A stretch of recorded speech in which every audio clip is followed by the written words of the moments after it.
여기서 네 번째까지는 저희 거고요. 이쪽으로는 좀 먼지도 있고 하잖아요. 네. 다 자가용이에요. 오는 분들도 많나요? 많죠? 한 800명에서 한 900명, 1000명? 저는 원래는 IT 엔지니어였어요. 우리나라 최초로 그 핸드폰에 카메라를 인티그레이션했던 벤처 회사의 일원이었어요. 잘 돼서 한 30 중반에 100만 정도가. 사장님 성덕이라는 말 아세요? 뭐 약간 매니아? 뭐 이런 거 성공한 덕후는 아닌 것 같아요. 정말로 덕후는 아닌 것 같아요. 최근에 제가 좀 살이 쪘는데 안 뜨진 않겠죠? 아, 괜찮습니다. 괜찮죠? 100kg 안 나오시면 괜찮습니다.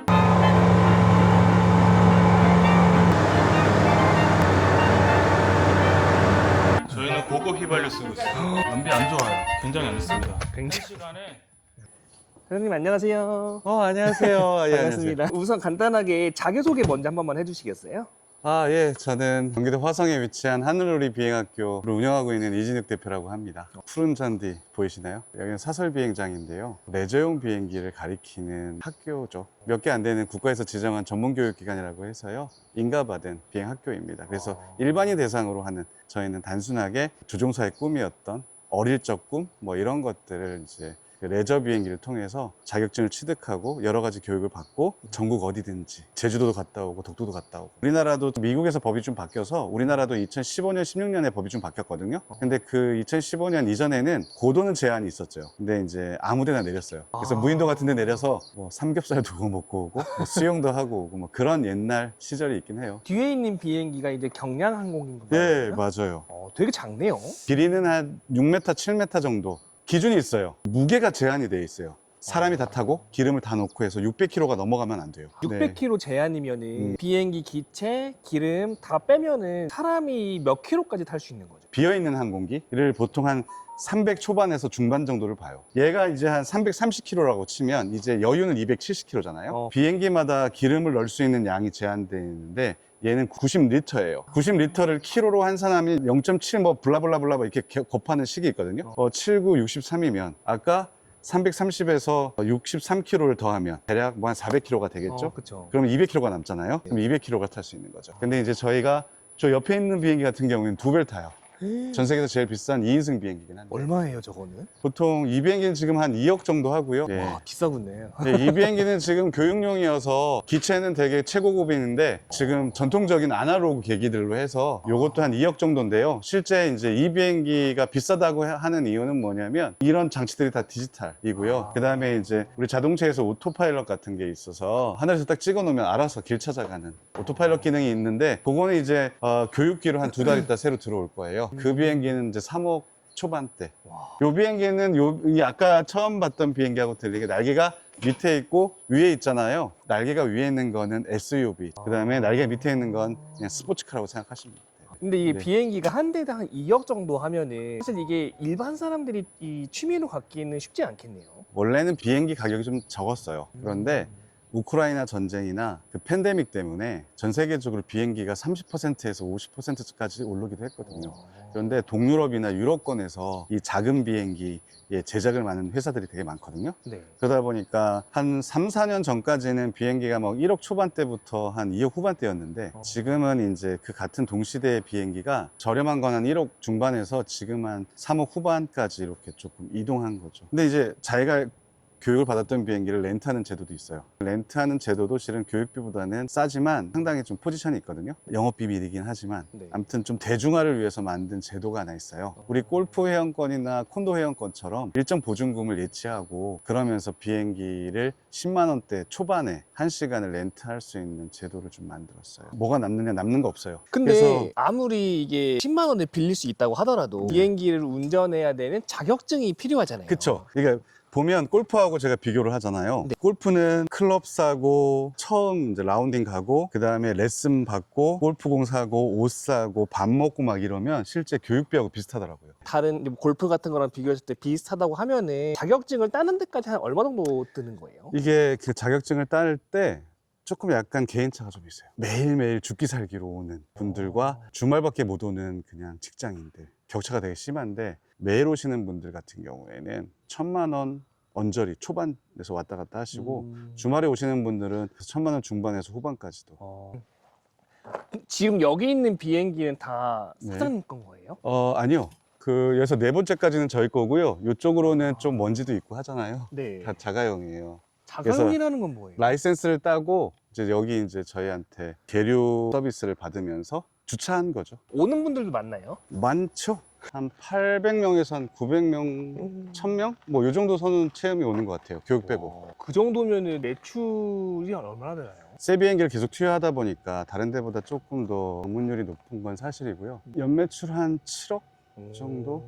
사장님, 근데 일반적인 비행장은 아스팔트 바닥으로 돼 있잖아요. 바닥인데 이거 괜찮은 거 맞아요? 이게 원래 잔디였는데 조금 이제 흙이 좀 드러났죠. 비행기가 가벼우면 가벼울수록 딱딱한 활주로보다 잔디 활주로가 더 좋습니다. 왜냐하면 잔디 활주로 같은 경우에는 충격 흡수를 좀 해주죠. 그리고 제동거리도 좀 짧아집니다.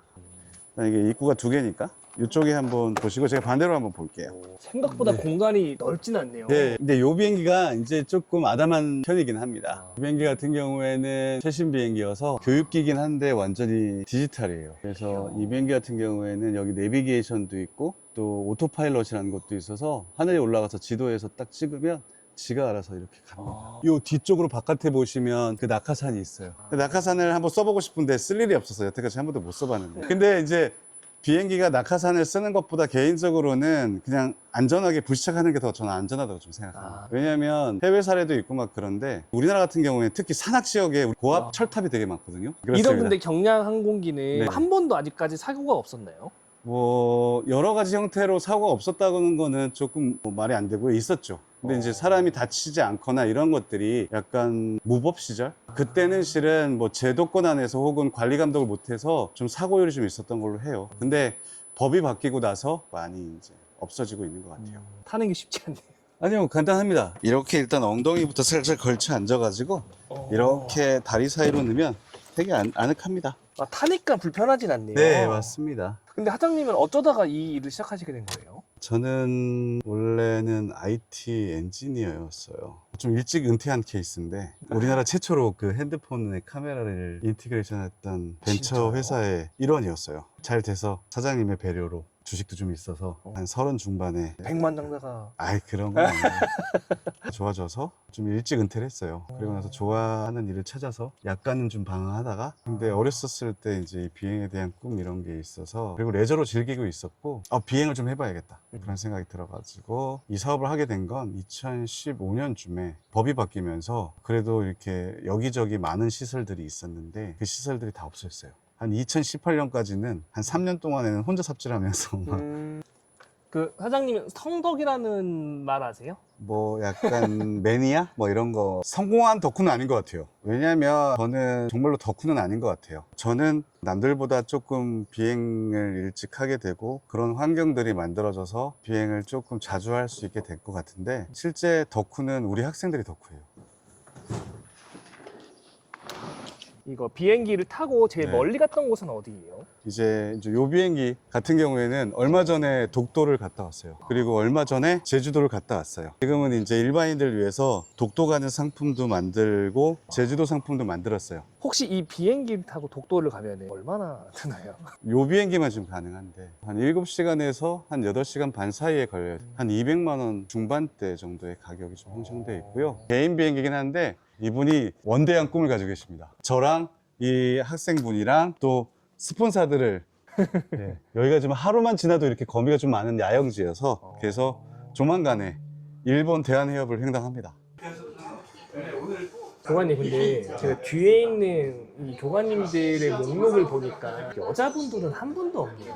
아무래도 좀 위험성이 있다고 생각하시는지 모르겠는데 교육까지 이어지는 경우가 많이 오는 것 같아요. 왜냐면 젊으신 분들이 아무래도 비용이 조금 있다 보니까 이걸 배우는 분들은 남자분들이 거의 대부분인가요? 거의 다 남성분들 많이 배우시는데 젊으신 분들보다는 일단 어느 정도 사회에서 위치라든지 사업적으로 뭐 어느 정도 안정화되신 분들 취미 또는 뭐 레저로 오셔가지고 많이 배우시고 그 다음에 자격증도 취득하고 그러 계세요. 최근에 제가 좀 살이 쪘는데 안 뜨진 않겠죠? 아, 괜찮습니다. 괜찮죠? 예, 혹시 몇 킬로, 100킬로 안 나오시면 괜찮습니다. 예, 잘 들리시나요? 네. 자, 엔진 시동 켜겠습니다.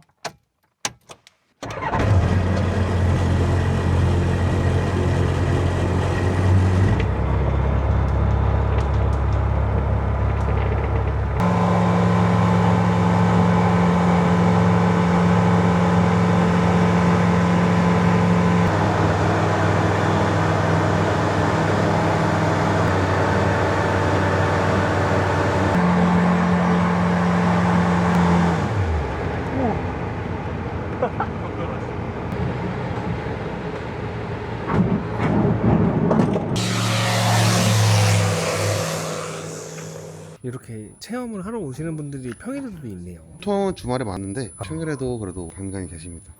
기름을 날개 쪽으로 넣네요. 이게 날개 양쪽에 구산돼 있어요. 이거는 뭐 휘발유인가요? 이거는 엔진 종류마다 다른데 저희는 고급 휘발유 쓰고 있어요. 비행기가 연비로 따지면 얼마나 돼요? 연비 안 좋아요. 굉장히 안 좋습니다. 시간에 여기 순항했을 때 18리터 써요. 미국 워낙 땅이 넓잖아요. 그래서 뭐